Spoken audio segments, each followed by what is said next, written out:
viene especialmente a trabajar con nosotros sobre una edición reciente de una selección de textos que hace de Pedro Figari. El libro es La campaña contra la pena de muerte, con selección de textos y prólogos de El Colega.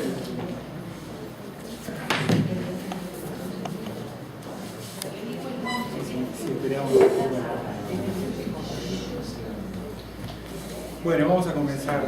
Buenas tardes a todos. La idea de presentar algunas ideas de Figari en clave de pensamiento social van a suponer un diálogo entre lo que ocurrió hace un siglo y la actualidad. El libro La campaña contra la pena de muerte fue editado por UTU, Relaciones Exteriores. Recoge dos textos inéditos durante un siglo, que son la conferencia del Ateneo de 1903 y la polémica periodística con los doctores Silvestre Agullena y el doctor Salgado en 1905. Durante un siglo no se publicó esto. Figari lo conocemos por la pintura, lo conocemos como filósofo por arte estética e ideal, conocemos sus ideas educativas, pero ha quedado bastante en un segundo plano, tercer plano incluso, este Figari humanista, este Figari que argumentó contra la pena de muerte, y si bien no era el único que estaba en esa línea, se puso al hombro la campaña contra la pena de muerte y utilizó argumentos que hoy en día se podrían utilizar perfectamente contra una serie de tentaciones represivas. Debemos decir algunas cosas. El inicio de la campaña contra la pena de muerte es en 1903. En 1904 tenemos guerra civil. No era Aparicio Saravia. El superior gobierno le encarga a Pedro Figari la reparación de las tropas de Saravia. Las cartas y el informe que presenta a Valle Ordóñez Pedro Figari son de una nobleza notable en tiempos donde el enemigo parece que es algo menos que humano, y en la medida que es menos que humano se justificarían contra él una serie de medidas. La nobleza de la carta en que informa al superior gobierno los resultados del intento de reparación de las víctimas de las tropas de Saravia y sus familias, me parece que es un ítem interesante ya por sí mismo. Pero a esto hay que agregar otra cosa. Él empieza en 1903 en su campaña contra la pena de muerte. En 1904 tenemos guerra civil, y la tentación de cualquiera en 1905 y otros años sería utilizar como herramienta política la pena de muerte.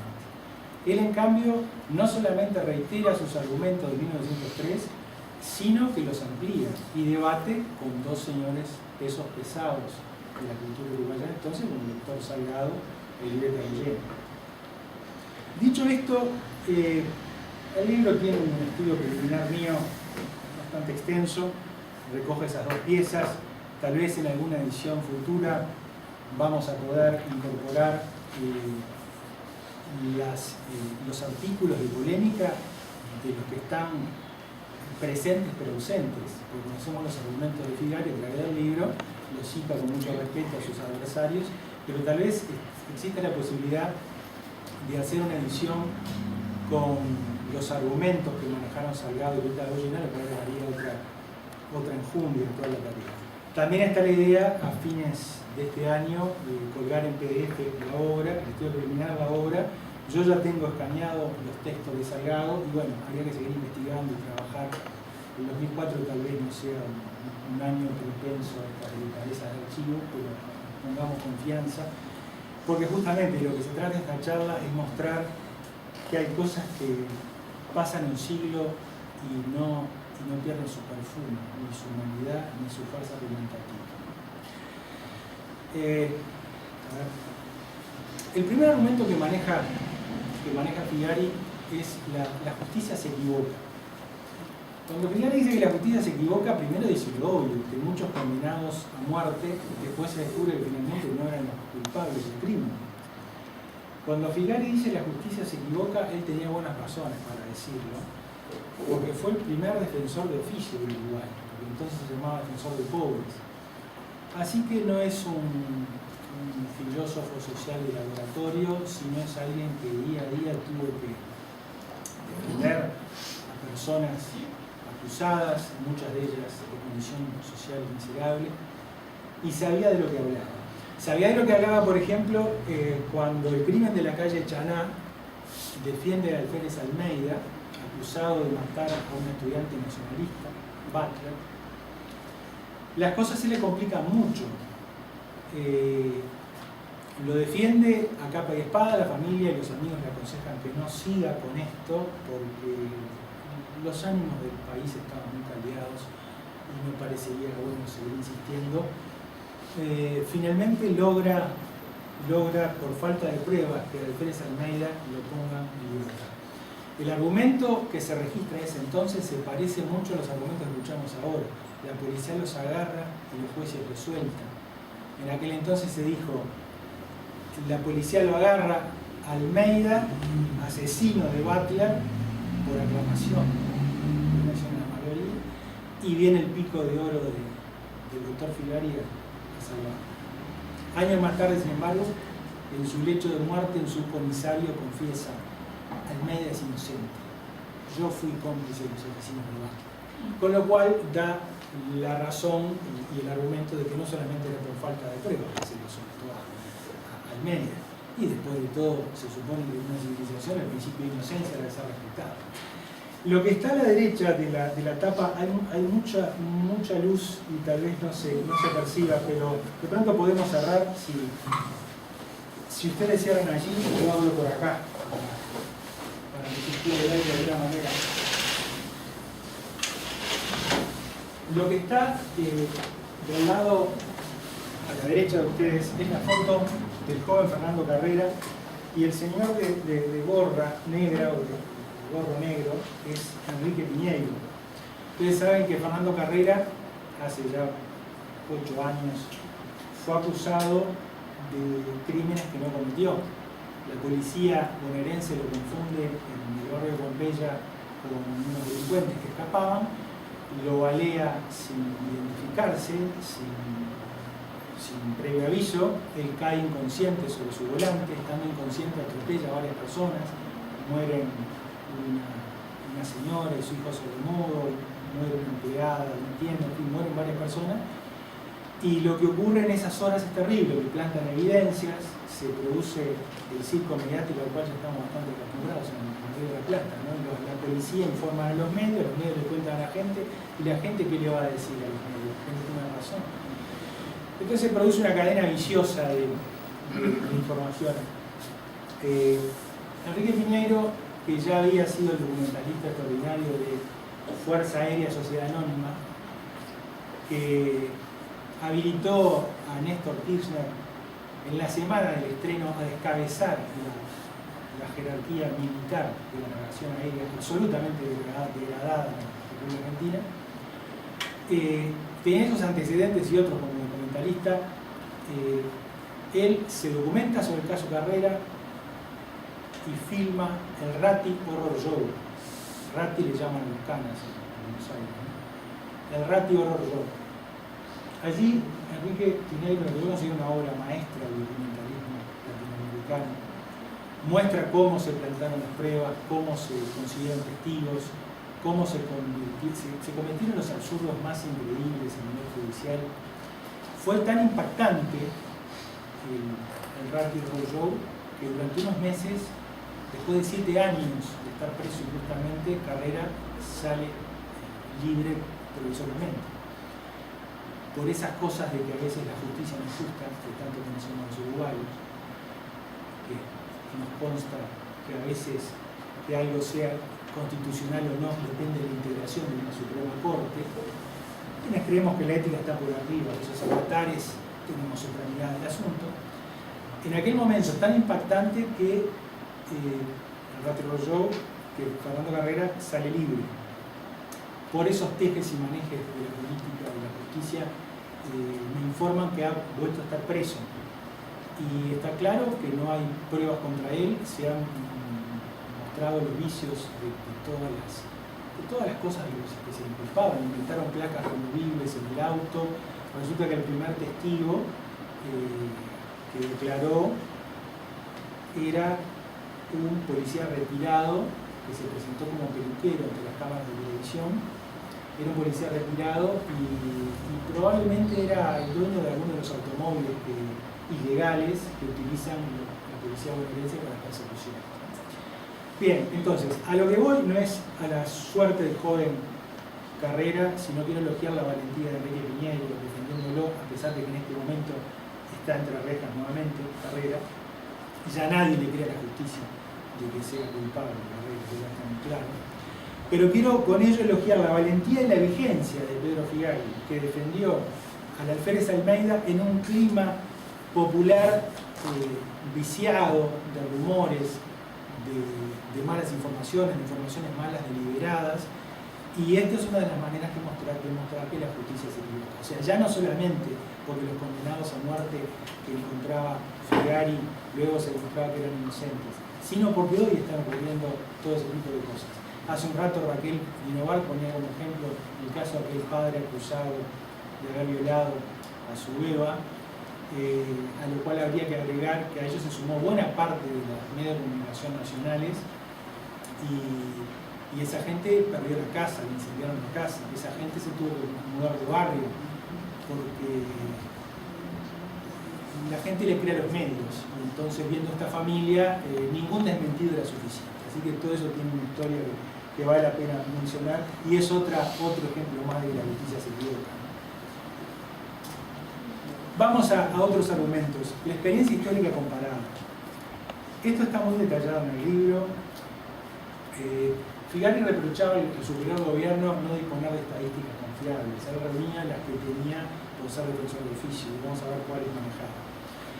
En la experiencia histórica comparada de los países que hasta ese momento pudo estudiar Figari, encontraba que allí donde la pena de muerte, pero más en general, allí donde las penas duras eran el estilo cultural de una nación, allí había más crímenes, allí había más robos, allí había muchas formas diferentes de violencia. Era como una paradoja. ¿Qué ocurre? Pregunta Figari, que en los países donde no hay pena de muerte, donde hay un tratamiento más humano de parte de las fuerzas del orden respecto de los inculpados, la paradoja es que hay menos crímenes. En cambio, donde hay mayor mano dura, hay muchos más crímenes. Entonces, él lo documentó de una manera muy interesante y aquí, para hacer este juego que les propuse, hace un siglo lo que decía Pedro Figari y lo que está ocurriendo hoy. Allí tenemos un gráfico del año 2008 de los autores Richard Wilkinson y Kate Pickett, que son autores de un libro que se llama Desigualdad, tiene una página web extraordinaria con mucha información. Lo que estos autores sostienen básicamente es que los países ricos desiguales tienen muchos más problemas de violencia, de salud, de embarazo adolescente, de drogas, que los países ricos igualitarios. Este gráfico es uno de los gráficos donde intenta mostrar en este eje la desigualdad medida como la desigualdad de renta. Ellos entienden que usar el índice de Gini le da más precisión, pero las grandes líneas quedan ya cubiertas con medir la desigualdad de renta. Y en este otro eje tenemos los homicidios. Es muy interesante cuando se cree falsamente que en los 90 la delincuencia en Nueva York se redujo por la tolerancia cero, pues es un error. En esa misma época había otras ciudades que no aplicaban tolerancia cero y sin embargo se reducían los crímenes, por lo tanto hay que buscar otra causal. Esto es interesante porque aquí tenemos Estados Unidos casi que se sale de la gráfica. Es de los países más desigualitarios del mundo, junto a Singapur, Portugal. Y lo interesante de Estados Unidos es que tiene las prácticas represivas más importantes. Tienen varias instituciones represivas en varios niveles, a nivel político, a nivel social. Los casos de espionaje que ha ventilado Julian Assange y Edward Snowden me parece que son bastante claros respecto que no hay tecnología que no haya utilizado Estados Unidos dentro y fuera de fronteras para controlar ciudadanos nacionales o extranjeros. Sin embargo, el resultado es que tiene más homicidios que cualquiera. Esto lo vamos a ver en unos minutos. Estados Unidos, me dirán, bueno, son 300 millones de habitantes. Estados Unidos tiene 2.600.000 presos, o sea, casi un Uruguay entero en las cárceles. Datos de Stiglitz dados en el último libro, El precio de la desigualdad. Pero lo que voy aquí es que la experiencia histórica comparada mostraba ayer que la mano dura no daba resultados. ¿Se dan cuenta que esto no es una apelación al buen corazón, ni a la compasión, sino a la eficiencia? Hace un siglo no daba resultados, hoy tampoco lo da. El país más represor del mundo, del que tenemos datos más fidedignos, sin embargo, no logra reducir sus homicidios y, como veremos en unos minutos, tampoco logra reducir su población carcelaria y otra serie de problemas sociales. No me quedó claro, Kim, si es porcentaje por ingreso per cápita o índice Gini. No es índice Gini. El índice Gini nos daría algo muy semejante. Esto es simplemente tomamos la pirámide de ingresos y comparar lo que gana, lo que está en la cúspide de la pirámide respecto a lo que está en la base de la pirámide. Es una operación aritmética, mucho más sencillo que el índice de Gini. Pero da más o menos. Penas duras no disuaden. Este es el gran segundo argumento de Figari. ¿Por qué pongo a Albert Camus y a Arthur Koestler? Porque 50 años después de que Figari argumentara acerca de que las penas duras no disuaden, Albert Camus y Arthur Koestler utilizaron los mismos argumentos que Figari, sin conocerlo, por supuesto, en Pedro. Una de las cosas que decían ambos autores era, y que decía Figari, es que está harto comprobado que las personas que contemplan ejecuciones, que han contemplado ejecuciones de la pena capital, sin embargo, al poco tiempo cometen crímenes, cometen asesinatos.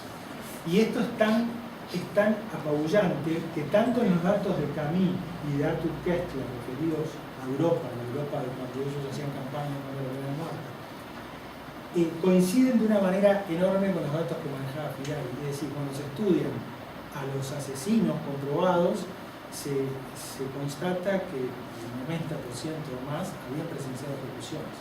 O sea, la contemplación y la publicidad de las ejecuciones no son disuasorias. Hoy podríamos decir, esto no solamente vale contra la pena de muerte. Mostrar gente bajo rejas tal vez no sea disuasorio para muchas personas. Vamos a ver los siguientes argumentos, cómo explica esto Pedro Figari. Es decir, don Pedro decía en algún lugar que tiene temor de la pena de muerte al legislador que levanta la mano, un hombre refinado, posiblemente abogado. Tiene temor contra la pena de muerte el operador de derecho, el padre de familia, por cierto, el estado económico. Pero personas que no tienen nada para perder en la vida, excepto su honor, su cuarta hora de gloria, esas personas posiblemente no sean para nada impresionadas porque le aumenten las penas, le amanecen con la pena de muerte, le digan que le van a bajar la imputabilidad a los 16, a los 14, a los 12 o el útero materno. No los van a impresionar porque hay otras cosas acá. Esto es otra cosa muy interesante. En Suecia se están cerrando cárceles. No hay paraísos en el mundo, ¿verdad? Todos los países tienen problemas.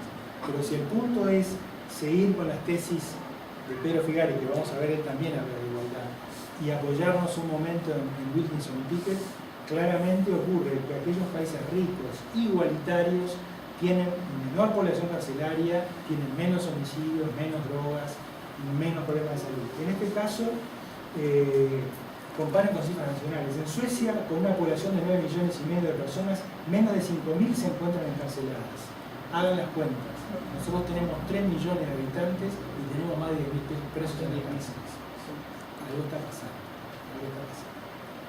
Dato curioso, como nota del pie. Si uno se mete en la página de la CIA, el índice de Gini está recogido hasta el año 2007, porque después vino el 2008 y la crisis hay cosas que tal vez se han ventilado, ¿verdad?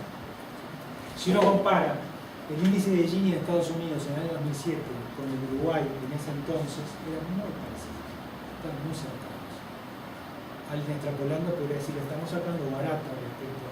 Nos está yendo muy mal en población carcelaria, los homicidios no tanto. Lo estamos sacando barato. Tenemos indicadores mucho menores de violencias que los que dicen los medios de comunicación y de lo que podríamos conjeturar nosotros si comparamos índice de Gini con problemas sociales. Bueno, esto ya lo mencioné, Estados Unidos tiene, acá la cifra de 2,3 millones de reclusos es una cifra anterior, yo me quedo con la Stiglitz, pero anda por ahí. En Uruguay entero se va a la cárcel de Estados Unidos. Cuarto argumento. Recuerden cómo venimos planteando los argumentos de Figari y mostrando cómo tiene un correlato de norma y vigencia. En realidad es la filosofía que piensa el presente, ¿verdad? Dijimos que la justicia falla, dijimos hay una experiencia política comparada que muestra que la mano dura no es eficiente, no es que atente solo contra los derechos humanos, que vaya que sí lo hace, sino que no es eficiente. Tercero tenía que ver con esto que acabo de decir,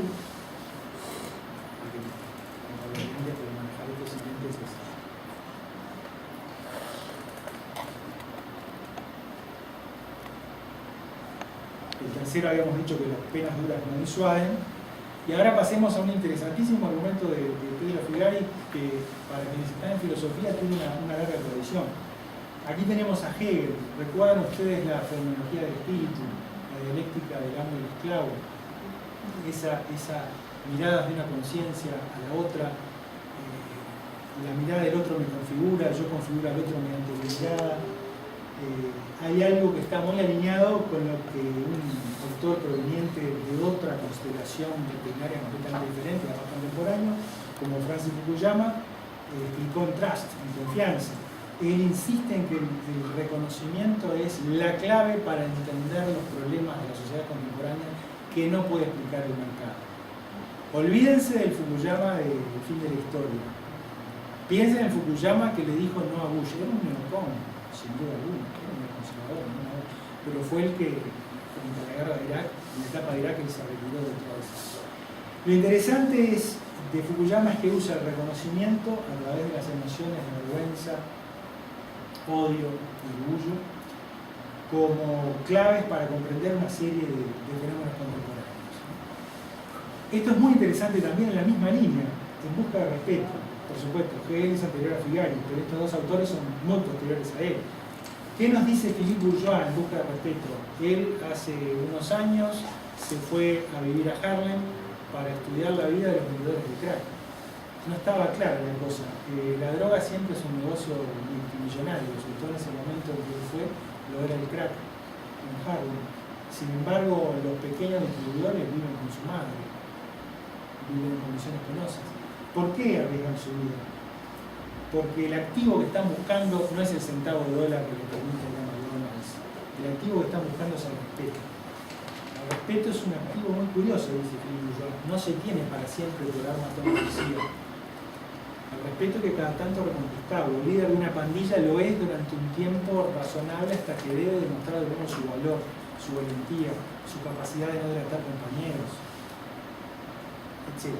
Es una obra, para mí, de tecnología brillante, donde además puso en riesgo su vida, ¿no? Seguimos con la idea de búsqueda de conocimiento. Ahora vamos a hablar un poco de Richard Sennett. ¿En qué términos lo plantea Figari? Puedo hablar más bajo para que no se despierte. ¿En qué términos lo plantea Figari el reconocimiento?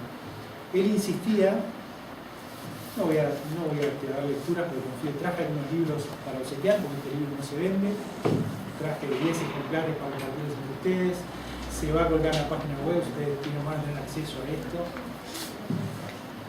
Figari decía, basándose en los testimonios del capellán Pons, que era un gran observador, la mayor parte de los condenados a muerte en ese momento final de su vida, asumen con orgullo esa distancia. Algunos pedían ya atados al banquillo, se dejó de fusilar los paredores, ya estaban en el banquillo, porque los fusileros erraban menos el tiro que ante un paredón, que exigía después un oficial que fuera del tiro. Gracias, ¿verdad? Muchos de los ajusticiables con las manos atadas pedían que les abrieran el pecho de la camisa, porque querían poner el pecho de las balas. Ellos no tenían miedo. Muchos pedían que no les cubrieran los ojos. Ellos iban a mirar a los fusileros que los iban a matar. Algunos pidieron una guitarra. Algún payador criminal pidió una guitarra, que era su último payado. Otro se miraba los botines, muy de pobre, muy miserable, muy mal barrio. Pidió unos botines nuevos para medir unos botines nuevos. Cuenta el capellán Pons, y con mucha fruición, Figari lo cita sobre todo en las polémicas contra Ureta y Salgado, que creían que esto iba a intimidar a la gente de nuestra campaña, que a la menor convocatoria de un caudillo van a frenar la vida. ¿A ellos le van a meter miedo con esto? ¿No? Entonces, pedir guitarras, pedir botones nuevos. Cuando llegaba, dice el capellán Pons, llegaba un ajusticiable a sus últimos minutos de vida, la multitud hacía siempre silencio. Había un respeto. Tal vez dice Figari, tal vez había envidia. Después era una fiesta. Muchos que hacían asados, a veces se pasaban largos días tomando y comiendo carne y contando andanzas reales o fantaseadas de los ajusticiados, ¿no? ¿Por qué junto a Hegel, junto a Philippe Bourgeois, frente a Francis Fukuyama, estoy tratando de ser lo más plural y diverso en las citas para mostrar que esto del reconocimiento, la búsqueda del reconocimiento, la búsqueda del honor, la búsqueda de la mirada del otro legitimante es algo que se está viendo desde muchos lugares diferentes?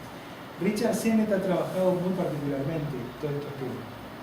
Richard Sennett es el autor del Estudio del Orden Público, de un libro precioso que se llama La Revolución del Carácter, que muestra lo que le ha ocurrido a la gente en el capitalismo tardío, con la precarización laboral, la gente que pierde el trabajo a los 40 años, a los 50 años.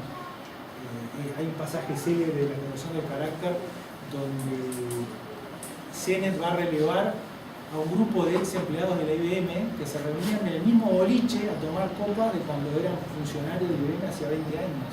Pero han sido todos echados. Algunos habían rehecho sus vidas como podían, otros realmente que no, otros habían muerto. Todos habían quedado muy malheridos por la desigualdad. Pero tiene un libro maravilloso que se llama El Respeto. El respeto va mucho más allá de lo que podemos sacar de las páginas de Hegel, las páginas de Fukuyama. Tal vez Philippe Bourgeois le va parejo a Sennett con esto, ¿no? Pero El Respeto analiza 12 o 14 términos similares y distintos. ¿Qué diferencia hay entre el prestigio, la imagen, la autoestima, la estima? Es un trabajo extraordinario porque él entiende que las sociedades contemporáneas que han precarizado el trabajo, que han burocratizado las relaciones entre las personas, que han puesto distancia entre los seres humanos, están permanentemente ejerciendo distintas formas de la falta. Y una sociedad se puede cohesionar de muchas maneras, pero sin respeto no hay fuerza. Tiene otros dos libros preciosos, Richard Sennett. Uno es El Artesano. El Artesano indica que una de las maneras de recuperar el orgullo y parte del respeto es saber hacer algo bien por el gusto de hacerlo. Puede ser pintar una pared, restaurar un mueble, pero tal vez escribir un buen texto, tal vez diseñar un buen programa que nos permita enseñar mejor alimentación. El orgullo se va a recuperar trabajando en algo que se practique con vocación, con cariño y con muchas horas de trabajo. Tiene una limitación el artesano, el señor Sennett, que eso puede dar mucho orgullo a la persona sobre sí misma, pero no siempre lo capacita emocionalmente para el vínculo con los demás. Es el caso de los genios informáticos, que son fantásticos en lo que hacen, pero de pronto no abren el juego a sus compañeros de equipo, ¿verdad? Juntos. Richard Sennett está trabajando con toda esta órbita de ideas, ¿no? El respeto, el ser artesanos. La idea es que todas las tendencias hegemónicas tienden a diluir las institucionalidades. Los seres humanos necesitamos permanencia. Entre tanto, se está educando a los chicos que vas a estar viviendo un trabajo, mañana en otro. Él dice, en algunas etapas de la vida puede estar muy bien cambiar seguido, pero no se puede vivir para todos así todo el tiempo, de que nadie sepa dónde va a trabajar mañana. Nadie sepa dónde va a trabajar en la calidad de lo que va a hacer, aunque esté 50 años en el mismo trabajo. Si va a ser despreciado, si va a ser acosado, si va a ser minimizado en sus tareas. Vos podés quedarte en un trabajo, pero público o en una empresa privada, no importa. Y podés ser un muerto viviente, porque te falta el respeto de los otros. Y cobrarás un sueldo, pero vos estás muerto. porque no hay equipo, no hay grupo, no estás haciendo juntos, no has encontrado los rituales, las maneras de congregarte con otros. Así que entonces, Richard Sienen, Philippe Bourgeois, hasta el propio Fukuyama y el abuelo, creo que todos ellos son indicadores de cosas que Figari las explicó con fruición en sus artículos de la polémica con Ulreta Goyen Consagrado y también en su conferencia de Ateneo. Esto tiene que ver con hebras emocionales que no son las de las estadísticas. Es increíble la cantidad de estadísticas que manejó Figari respecto de todos estos problemas. Yo insisto en este argumento porque me parece que muestra una inteligencia emocional para entender las conductas, hacer una lectura de los comportamientos que me parece ciertamente relevante. La igualdad es la clave. Esta no es una versión de un primo de la Biblia, este es Espartaco. Este es Espartaco, cuyo nombre y su historia y tal vez su leyenda y sigue importando a todos. La rebelión de los esclavos, la rebelión por la igualdad es una constante de toda la humanidad que incluso hoy, como Franz de Waal, etólogos como Franz de Waal están encontrando en los animales superiores. Cuando nosotros miramos en la televisión la divulgación científica, nos dicen siempre que hay un macho alfa y jerarquías. A veces sí, pero eso es ideológico. Como decía Kropotkin, en la ayuda mutua, hay muchos más ejemplos en la evolución de las especies de cooperación que de machos alfa, de jerarquías y de tigres que devoran las cebras. O sea que es ideológica esa manera de presentar. Rousseau, ni hablar, ¿no? Rousseau en las confesiones, yo no les voy a hablar de estos libros que ustedes conocen, el curso de la desigualdad de los hombres y todas las demás cosas que ustedes habrán estudiado. Me interesa un pasaje de las confesiones. Él tenía tan metido en el pecho el tema de la igualdad que cuando veía que un animal perseguía a otro prevaleciéndose de su tamaño, lo perseguía a pedradas. Fuera un caballo, fuera un perro, lo perseguía a pedradas. No toleraba ninguna situación de dominación tan obvia como la que podía significar circunstancias como esas. La igualdad es la clave, insistimos. De nuevo Wilkinson y Pickett. En alguna charla donde he mostrado esto me dicen, profesor, las correlaciones no son causas, desde luego. Yo puedo encontrar dos variables correlacionadas y no significa necesariamente que una de ellas no de la otra. Eso por supuesto no se discute. Y además, cuando se hacen este tipo de gráficos, puede ocurrir que tengamos que pensar no en el 100% de los casos, sino en la bandada de patos. Si yo me pregunto hacia dónde va esa bandada de aves y alguien dice al sur, porque la mayoría de esas aves va al sur, está bien, aunque se haya distraído un ave con otra, o alguien la haya lastimado y esa ave haya caído. O sea, estas son las grandes tendencias. Entonces aclaro lo metodológico. Correlación multiplica causa, y además cuando hablamos de esto está restringido a los estudios que realizaron Wilkinson y Pickett hasta el año 2009 de los 20 países más ricos del mundo y correlacionaron la desigualdad medida principalmente por desigualdad de renta, pero ellos hicieron la prueba con el índice de Gini y le da lo mismo. Y entonces nos volvemos a encontrar unas cosas. Estados Unidos tiene más población carcelaria que, por ejemplo, Japón, Noruega, Finlandia, Suecia. O sea, la igualdad sigue siendo la clave. Hay un estudio de UNICEF que es mencionado en la charla TED de Richard Wilkinson. Ustedes métanse en el portal de las charlas TED, que son fantásticos. Pongan Richard Wilkinson. Hay una charla sobre estos temas donde hace una referencia a un estudio de 2007 de la UNICEF. La UNICEF en 2007 me dicen que hay estudios posteriores, me han dicho en conferencias como esta. Yo el que conozco es de 2007. Pero seguramente si buscan en internet hay otros en línea. En 2007 UNICEF... Perdón, Agustín, ¿charlas TED dijiste? Charlas TED. Tengo TED, TED.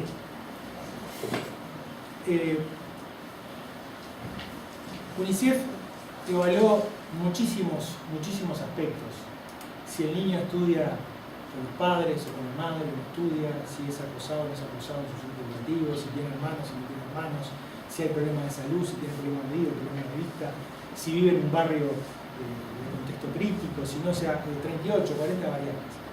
Lo que concluyó UNICEF de que después de un estudio de vasta escala, que pido que lo busquen en internet o que recurran a la charla TED, que Richard Wilkinson lo comenta, es que en los países más desiguales los niños sufren mucho más. En los países más desiguales hay más bullying, hay más problemas de salud, me parece una cosa alejada de lo que estamos hablando. En los países más desiguales los niños encuentran problemas en su casa, encuentran más violencia simbólica sobre las otras. Entonces es interesante cómo todo está convergiendo con cosas que hace mucho tiempo nos decía Figari. O sea, no es solamente Richard Wilkinson y Kate Pickett que lo dicen, no solamente es UNICEF, lo dijo la Organización Mundial de la Salud en el 2012. La violencia no correlaciona con pobreza absoluta. La violencia correlaciona con desigualdad, que es una cosa diferente.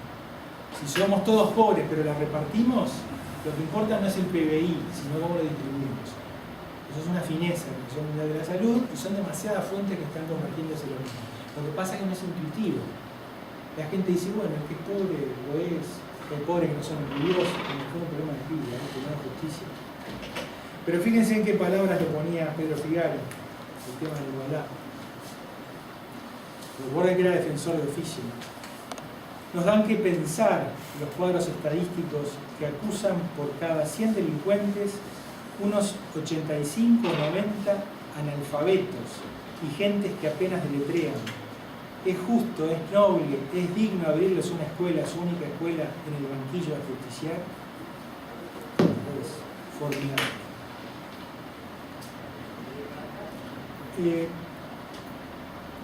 Para sostener que la igualdad importa, yo estoy de acuerdo en que si leemos solo a Pedro Figari, encontramos la intuición en un estado bruto, como una especie de material radioactivo que nos impele a utilizarlo de una manera importante. Pero se ha trabajado mucho sobre los efectos de la desigualdad sobre las personas, no solamente sobre los niños, como lo mencionó UNICEF.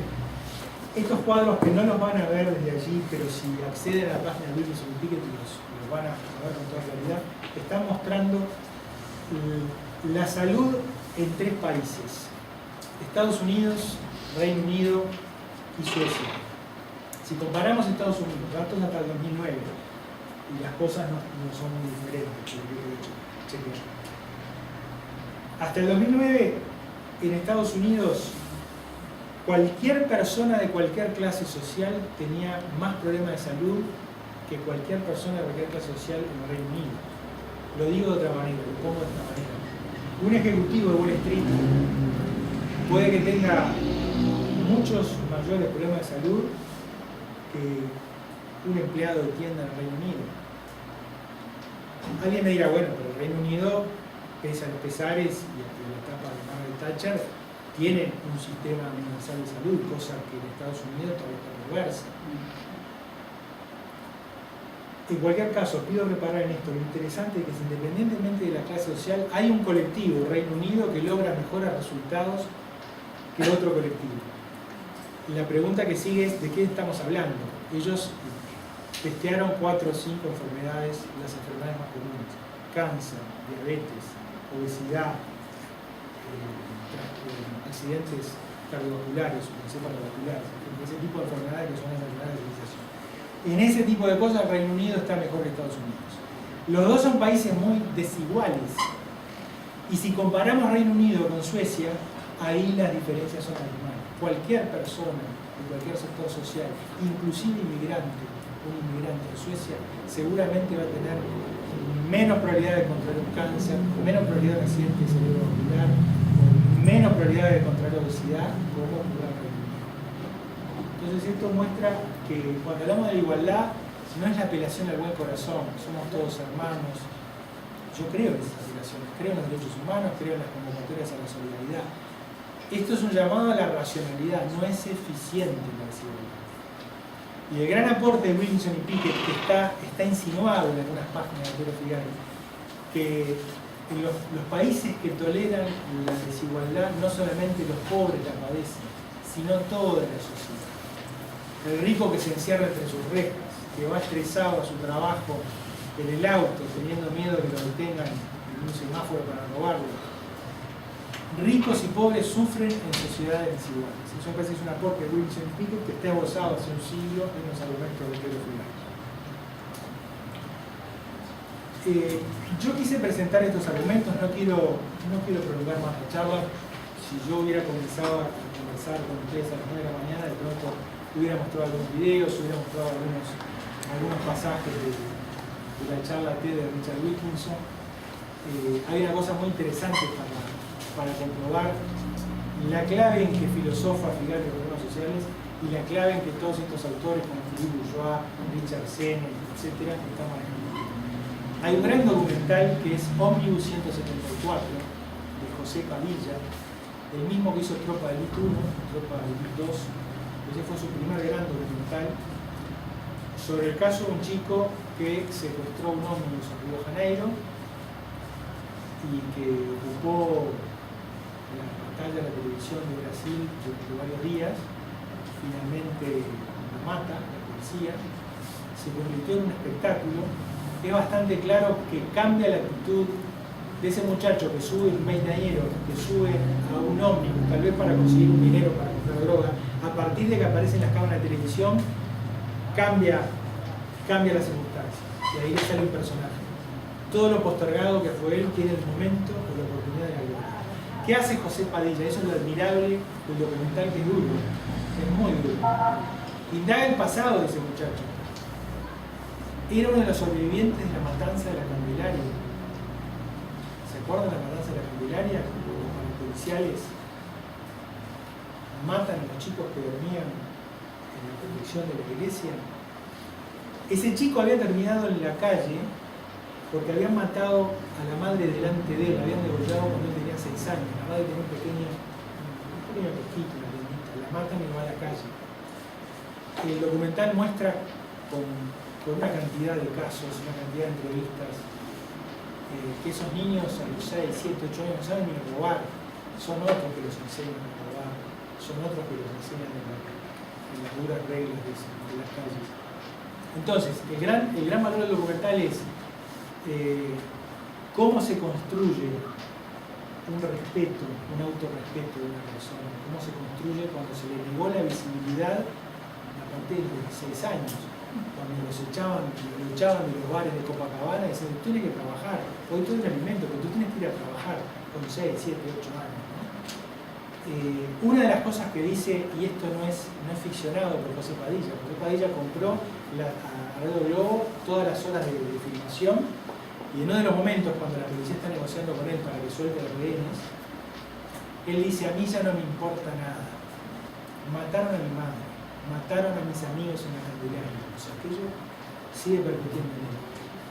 De manera que cruzar, y voy a dejar por acá, cruzar todos estos autores no tienen en mi caso íntimamente la idea de archivo, de demostrar la vigencia del autor como si fuera una cuestión académica. Me parece que cuando yo menciono a Philippe Bourgeois, a Richard Sennett, a Fukuyama, a Wilkinson Pickett, y menciono a José Padilla con esa maravilla que es ese documental Omnibus 174, lo que estoy tratando de señalar es la enorme pertinencia de un pensamiento filosófico que sale a la arena pública a discutir para ganar derechos, cuando hoy otros salen a la arena pública para perder y resignar derechos. En 1907 se abolió la pena de muerte. Él empezó en la campaña de 1903 y no estuvo solo. Pero estos 5 argumentos que manejó, y que les pido que retengan en su memoria, especialmente los que tienen que ver con la verdad, los que tienen que ver con el reconocimiento, que están vinculados, porque no vas a disuadir a quien busca honor, estima y respeto con amenazas de baja imputabilidad o con pena de muerte, o van a saber con cuántas cárceles más están pensando abrir. Es para transmitir el mensaje: más represión va a traer más presos, no más paz. Gracias.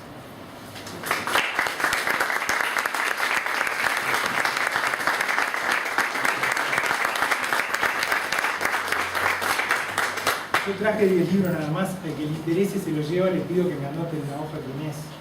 Yo estoy entregando a mí, yo no cobro derecho a autor por esto, me pagan con ejemplares, estoy regalando los míos. Ya, vengan y se anotan ahí, anoten una hoja. ¿Tenés una hoja por allí? Un nombre, un correo electrónico. No, háganlo ustedes. leen separadamente. A la mamá se lo doy ahí. Podríamos resolver quién se queda con los libros en forma argumentativa. ¿Cuál sería la manera justa de distribuir los libros? ¿En forma por sorteo?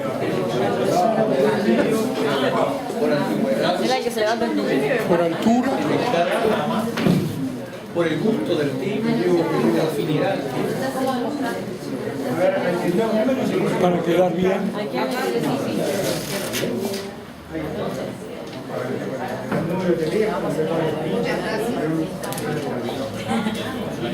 Anotar tu nombre simplemente para tener, no sé, un celular, yo después voy a Ubuntu, viene a Y tuve una cosa